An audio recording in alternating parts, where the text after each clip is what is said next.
What makes the achievement of emotional sobriety so difficult is the habits we have, the patterns we have in our behavior, the habitual ways that we've come to think about things. We have to really become aware of those things in order to challenge them, because the consciousness that has created a lot of the problems in our life cannot solve it, cannot change things. So what happens is the first step is waking up.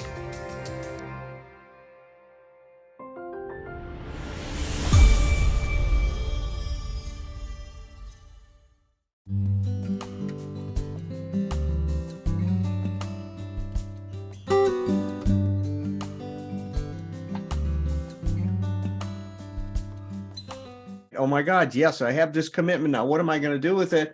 Well, step 4 comes along. Okay, well, now you're going to first take your first tangible evidence of your commitment. We're going to ask you to make a searching and fearless moral inventory of ourselves. Now, I think it's important to stop for a minute and think of, well, what is being asked of us here? Now, is moral in terms of, are we going to look at whether we're a good person or a bad person? Is that really what we need to look at? Are we bad people needing to become good people? I think not. I think that that's a misinterpretation of what Bill was trying to get us to do with this step. This step, I think, is more focused on whether we've been right or wrong in the way that we functioned in our life. Meaning, did we act for ourselves by impinging on the rights of others? See, that's the issue that we're being asked to look at. How do we function? Do we function in a way that we truly respect ourselves and others? See, I think a lot of us could agree that if we functioned with respect for self and others, that none of us would have done some of the things that we've done in our lives. So when we're asked to take this moral inventory, it's not to look at how you're bad. It's to look at in terms of where you're off in terms of your development. You guys have heard me beat this drum for a long time, right? That a consciousness that's undifferentiated will not be able to act for yourself and without impinging on the rights of others. An undifferentiated consciousness will make all kinds of demands about how other people are supposed to be for us to be okay. And do I have a right to impose my demands on how you're supposed to behave to make me okay? See, once again, that's acting for myself by impinging on your right. Now, I'm not responsible for whether you go along with that or not. That's on you. But I need to look at what my part of that is. That's what we're asked to look at here. Let me read you a portion of this from step 4 into 12 and 12. Bill says this, but it is from our twisted relations with family, friends, and society at large that many of us have suffered the most. We have been especially stupid and stubborn about them. I'd say we've been very rigid about them. I think that we've been very pedantic, that we can't really see what we're doing, because when we're in the middle of this stuff, it feels like this is the right way to be. So I don't think of us as stupid. I think maybe we're ignorant, right? If that's how Bill's using that word. The primary fact that we fail to recognize, is our total inability to form a true partnership with another human being. A true partnership. You see, that's what I was talking about being in a relationship where we learn how to cooperate without compromising our integrity. That's what a true partnership is about, and that we do not accept somebody else's compromising of their integrity in our relationship to meet our needs. That's not a true partnership. I want you to be yourself.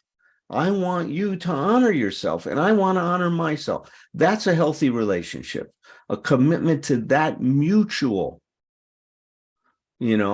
development into our mutual integrity. Our egomania digs two disastrous pitfalls. Think of our egomania as our emotional dependency. See, underneath the egomania is this emotional dependency that I need you to be a certain way for me to be okay. That's what creates this "it's all about me" mentality, this egomania that Bill is talking about. Either we insist upon dominating the people we know, or we depend upon them far too much. So if I, move against people, as I've talked about in my book, then we're going to try to control people overtly, manipulate them overtly to do what we want them to do, believing that we're only okay if people do what we want them to do. If we're dependent on them, we're doing the same thing. I'm trying to get them to love me and support me by being dependent on them and erasing myself. If we lean too heavily on people, they will sooner or later fail us, for they are human too, and cannot possibly meet our incessant demands. In this way, our insecurity grows and festers. When we habitually try to manipulate others to our own willful desires, they revolt and resist us heavily. Then we develop hurt feelings or a sense of persecution and a desire to retaliate. As we redouble our efforts at control and continue to fail, our suffering becomes acute and constant. We have not once sought to be one in a family, to be a friend among friends, to be a worker among workers, to be a useful member of society. Always we tried to struggle to the top of the heap or to hide underneath it. This self-centered behavior blocked a partnership relation with any one of those about us. Of true brotherhood, we had small comprehension. So we have no idea how to make a relationship a healthy relationship. When we're falling out of one side of that bed or the other, it's not going to be a healthy relationship, either by making it all about us or about making it all about the other person. Either way, you're falling out of the bed. And even when you're making it about the other person, you're making it about you. It's just that you're doing it, covertly. So this inventory is to help us become aware of how our behavior is determined by our emotional dependency and how it manifests in our life. Now, why are we doing that? Why does this become so important? Well, I wrote this down just before we started today. I said, as we become more aware of the deterministic forces in our life, how these forces are living us, the things that we're not aware of, like our emotional dependency, we move more and more in the direction of freedom. You see, you don't get to a consciousness of freedom or living emotionally free by jumping over seeing how much your behavior is determined by these forces. Is once you start to become aware of how much you've let yourself be controlled by these tyranny of how things should be, is when you start to achieve freedom. There's no other way around this. It's a paradoxical theory of change that's working here, just like it does in step one. When we admit we're powerless, we start to discover another power. When we admit our life has become unmanageable, we start to learn how to figure this out in a better way. So that's what I want to lead off with our discussion of step 4 tonight. Let me invite Roger in. And this is just a huge topic. Alan, you set the stage just wonderfully. In fact, the term determinism caught my attention because I connected it to the self-centeredness that Bill describes in the bedevilments. Yes. And bedevilments, by my definition from the Webster's Dictionary, is it's like being a metaphor. It's like being possessed by devils that control us. It's almost like a sense of no control. In fact, Bill does put it in that context that we're powerless over not people and circumstances outside of ourselves, but our reaction to people and circumstances inside of ourselves. That's not what he's saying, but that's the implications.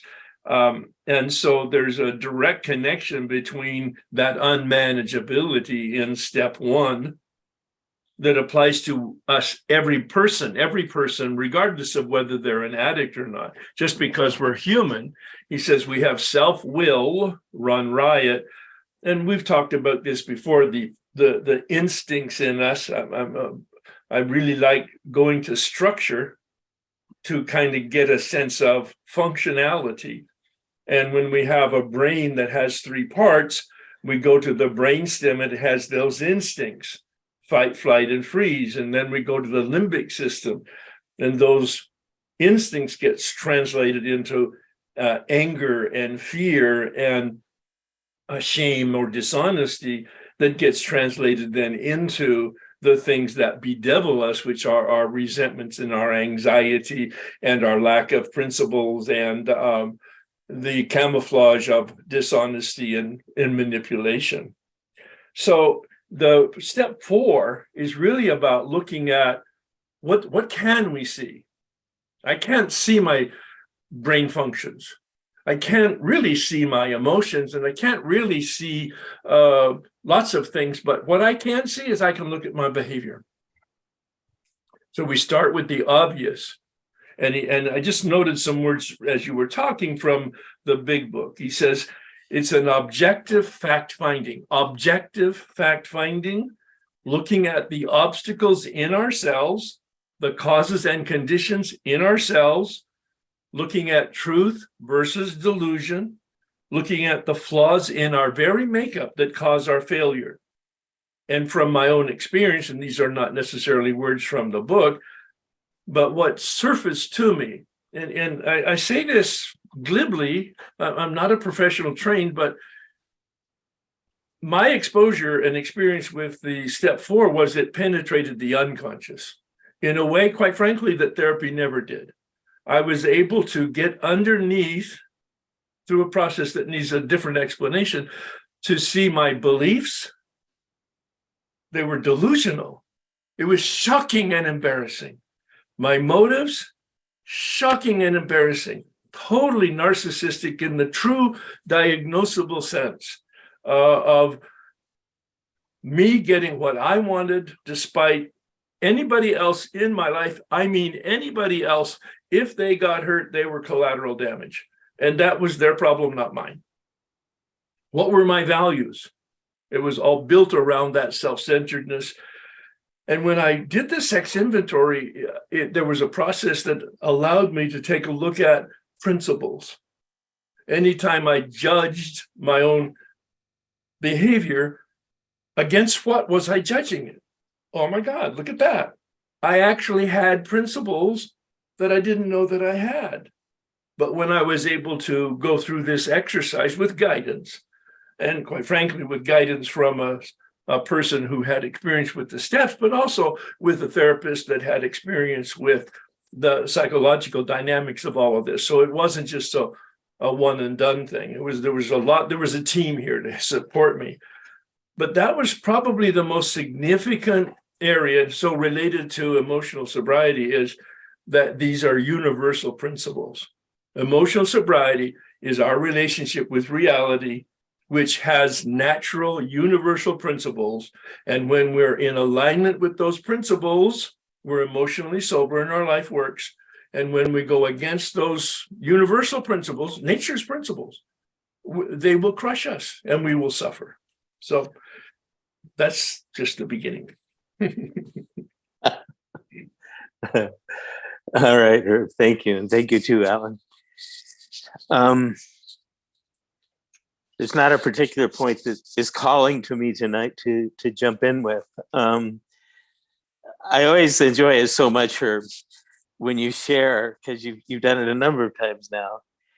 And I relate to it so well as I look back at my own life, to the it's the embarrassment piece that stands out to me. How you would, even though you were alone, you would blush, right, in contemplation of your own own past behavior. And that's something I relate to well, because as we've talked about before, I don't know what I don't know. I can't see what I can't see. And as Alan, as you put it, only the best in us can see the worst in us, right? I have to have, it's a really good sign from my perspective, although I have a little caveat with it. It's a really good sign when I blush at my own behavior, because it's never occurred to me to blush about my own behavior before. No. And so that implies, I think of it in terms of the language you use, psychologically speaking, Herb, a subconscious shift, but very often a quite conscious shift is part of that, not always. And so I just want to touch on that point briefly, that without that shift in perspective, and Bill describes it in two ways in this step. One is those of us who tend toward the depressive side and are filled with self-loathing and self-judgment. And that's where the little caveat is. Piling on too hard and too heavy, especially in the form of self-blame or other blame, which he, argues against and says eliminate the word blame from our vocabulary. But if we already have a tendency to be extremely judgmental, extremely self-critical, welcome, Thom, we're able to compound those sometimes. If we just continue that direction, it's not going to be helpful to us. It's just going to take us further down the tubes. If, on the other hand, the contrasting style he talks about is self-righteousness and grandiosity, that's where we're going to focus on things like, I don't need to look at my moral inventory, other people do. I'm not the problem, other people are. I will use intimidation, I will use, passive aggressive withdrawal. I'll use whatever tools I need to back other people off. Alan calls those silence-inducing strategies sometimes, because I don't want to look at myself. And that's where the blushing part comes in. It's only when I begin to be open to the possibility that my pain in the moment is not going to destroy me. Okay. My embarrassment is not going to destroy me. My healthy shame, my healthy guilt are not going to destroy me. That's when I can feel safe enough. It might be disguised as dominating behavior. It might be described as what we would term narcissistic behavior, but it's fundamentally fear-based behavior. It's behavior based in the idea, like Alan said, that I need you to be a certain way, subservient to me and serve my will, be a tool in my toolbox for my own grandiosity and self-righteousness in order for me to be okay. So that's another side point I wanted to touch. And at a certain level, both a narcissistic style of extreme self-centeredness and an obviously much more emotionally dependent style are both emotionally dependent styles. They just look very differently from one another on the surface. Right. So get that, Roger. A lot of people don't see that. Yeah. Such an important point. So I think that'll do it. Now that I've seen Thom join us, I want to hear what you have to say, if there's anything you care to share. So thank you, guys.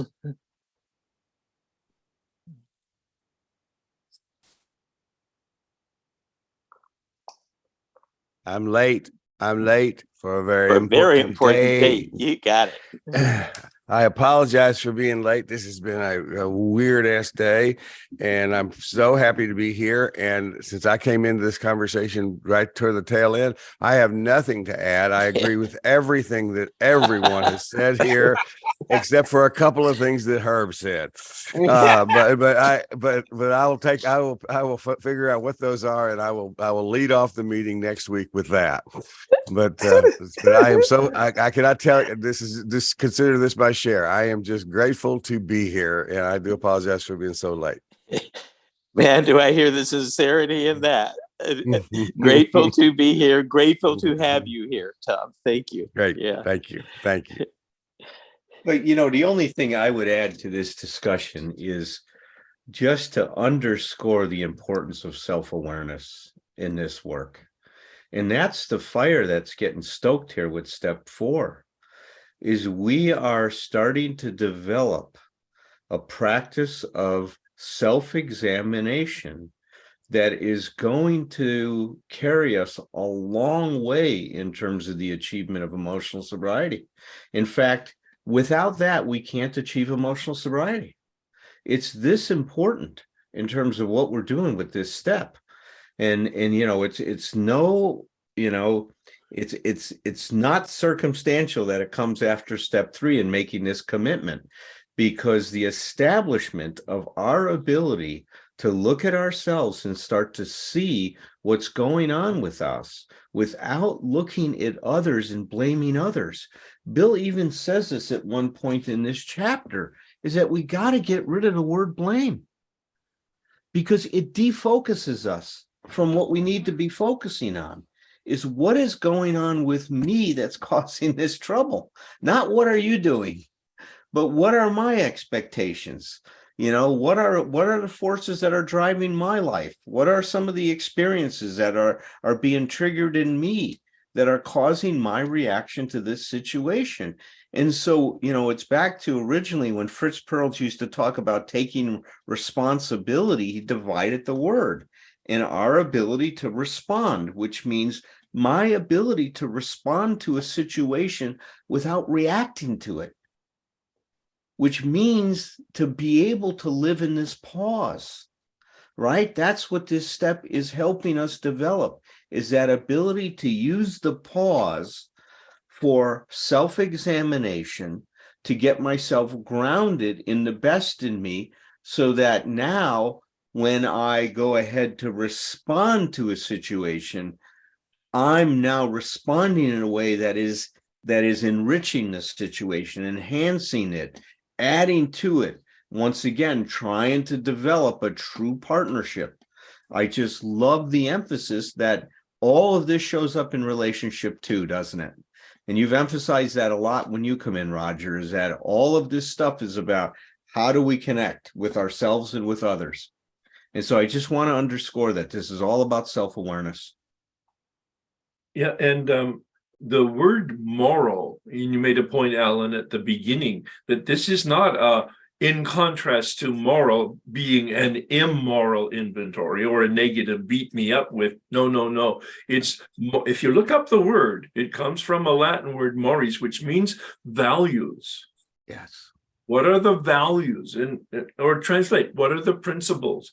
And I wrote down, this is about my relationship with reality, and then I added to it, my realistic relationship with reality. Yeah. That was the biggest. I didn't go into the 4th step awake. I went into the 4th step asleep, not knowing that I was asleep. And going through the process, I began to wake up. And it was a progressive process that wasn't just that one effort. It was like over several years of several efforts of progressively having the lights go on. But so that I began to have a realistic assessment. That's why the emotional sobriety is really, taking traction in me, because I could see that that's the next stage. Once you get a grip on where you're at right now, and you get a vision of, well, where do you want to be as a decent human being? Then you work toward that, a realistic relationship with reality. Yeah, right on. I hear a lot of people criticize the 12 steps that they're old-fashioned. I can understand that criticism. They were written back in 1935. Some people that are agnostic have difficulty with the word God used in the steps. For me, I look at the process that's involved. The forces that the 12 steps generate are so powerful that I think they're ageless. There's this interesting phenomena that happens when you work the steps. They create a charge and then a discharge. You know, the first step, we're powerless. Our life has become unmanageable. It creates this charge. You know, we're in big trouble and we don't know what to do. And then step 2 comes along and it says we have hope. That charge, that existential crisis that we have is resolved. What's happening here is parallel to life. We charge ourselves when we breathe in. When we exhale, we discharge. That's the rhythm of life. And the way I love to think about the 12 steps, it's helping us get connected to the rhythm of life so we can learn how to show up in a good way.